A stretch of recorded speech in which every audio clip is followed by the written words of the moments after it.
सूरतुल जुमा 2 रुकू 11 आयात पर मुश्तमिल मदनी सूरत है।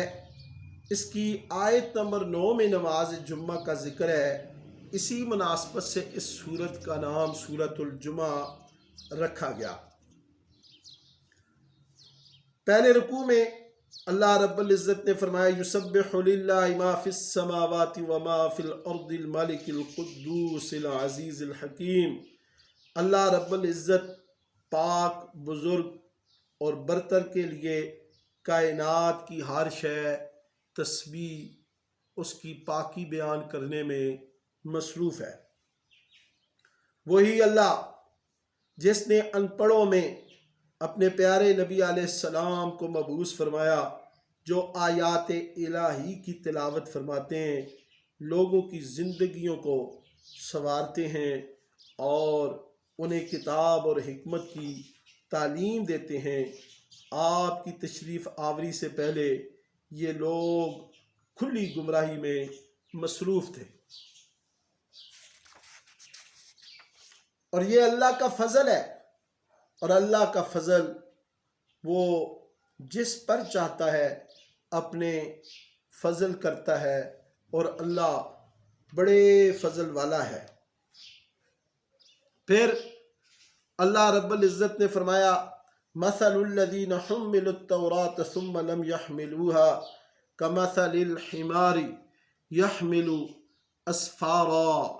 वो लोग जिनको हमने तौरात दी उन्होंने उस पर अमल नहीं किया, जिनको हमने किताब दी उन्होंने उस किताब पर अमल नहीं किया, उनकी मिसाल उस गद्दे की तरह है जिस पर किताबों का बोझ लदा हुआ है। यानी अगर इल्म हो अमल ना हो तो उसकी मिसाल गद्दे की तरह है जिसके ऊपर किताबें लदी हुई हैं। और वही कौम जिसको तौरात दी उन्होंने तौरात पर अमल नहीं किया, अल्लाह ने उनकी मिसाल गद्दे के साथ दी है।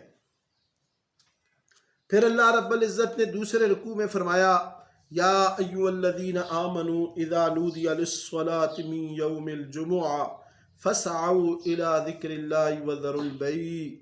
ऐ ईमान वालो, जब जुम्मे की आज़ान हो तो फ़ौरन अल्लाह के ज़िक्र की तरफ दौड़ो, खरीद व फरोख्त को छोड़ दो, नमाज जुम्मा अदा कर चुको तो रिज़्क़ हलाल के लिए निकलो, अल्लाह का फ़ज़ल तलाश करो और अल्लाह का कसरत से ज़िक्र करो ताकि तुम कामयाब हो जाओ। जो लोग नमाज जुम्मा के औकात में खेल कूद या कारोबार में मसरूफ़ हो जाते हैं, उन्हें याद रखना चाहिए कि जो कुछ अल्लाह रब्बुल इज़्ज़त के पास है वो तुम्हारी खेल कूद, कारोबार और तिजारत से बहुत बेहतर है। वल्लाहु खैरुर राज़िकीन, और अल्लाह सबसे बेहतरीन रिज़्क़ देने वाला है।